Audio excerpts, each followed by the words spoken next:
हो जाएंगे और आप भी खसारा उठाने वालों में से हो जाएंगे। मेरे भाइयों, ये शिर्क दुनिया का सबसे अजीम गुनाह है, ये शिर्क दुनिया का सबसे बड़ा गुनाह है।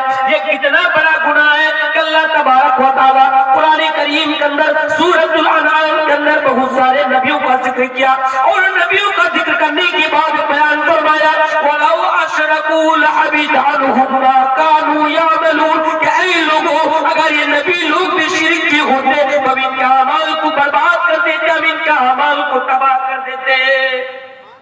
আশা করি বুঝতে পেরেছেন। এই জন্য আমি উর্দুতে আপনাদের সামনে আলোচনা রাখছিলাম না, যে আমি উর্দুতে আলোচনা রাখলে আমার কথাগুলো আপনাদের মাথার উপর দিয়ে পালাবে, ওই জন্য কষ্ট করে বাংলা এতক্ষণ ধরে আপনার সাথে আলোচনা করছি। শিরক কত মারাত্মক গুনাহ। আল্লাহ নবীকে বলছে, হে নবী, লাইন আশরাকতা লা ইয়াহবাতান্না আমালুকা, তুমিও যদি শিরক করো তোমার আমলকে আমি ধ্বংস করে দেব, ধ্বংস করে দেব। ওয়ালা তাকুনান্না মিনাল খাসিরিন, আর আপনি ক্ষতিগ্রস্তের মধ্যে হয়ে যাবেন। আল্লাহু আকবার। তাহলে আমরা কোনদিন শিরক করব না। আর এই ব্যাপারে আল্লাহ রাসূল জনাবে মুহাম্মদ রাসূলুল্লাহ সাল্লাল্লাহু আলাইহি ওয়াসাল্লাম মুআয ইবনে জাবালকে বলেছিলেন, ইয়া মুআয লা তুশরিক বিল্লাহি শাইআ ইন কুতিলতা ওয়া হুরিকতা। এই মুআয, তুমি শিরক করো না।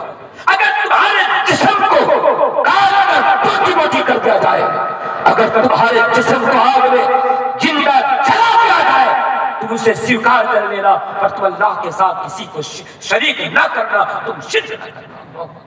আল্লাহ হযরতে মুআয ইবনে জাবালকে আল্লাহ রাসূল বলেন, এই মুআয, তুমি আল্লাহর সাথে কখনো কাউকে শরীক করবে না। এই শিরক অনেক বড় গুনাহ। আমরা কিভাবে শিরক করি তার অনেক প্রকার রয়েছে। যেহেতু আমি আর আপনাদের সময় দেব না, রাত্রি 12:30 হতে চলেছে। আমি 15 মিনিট আপনার কাছে সময় চেয়েছিলাম, কিন্তু আল্লাহু আকবার, আপনার 1 ঘন্টারও বেশি সময় হয়ে গিয়েছে। এটা আপনাদের ভালোবাসা, আপনারা এভাবে শুনলেন বলে আমি আপনার সাথে আলোচনা রাখলাম। নাহলে আমি তো কনফিউজড ছিলাম, হয়তো আমি 15 মিনিট আপনাদের সামনে আলোচনা রাখতে পারবো না। আমার দিদি শীষ কয়েকটি আমি আপনাদের সামনে পেগাম দিলাম। আখিরাতকে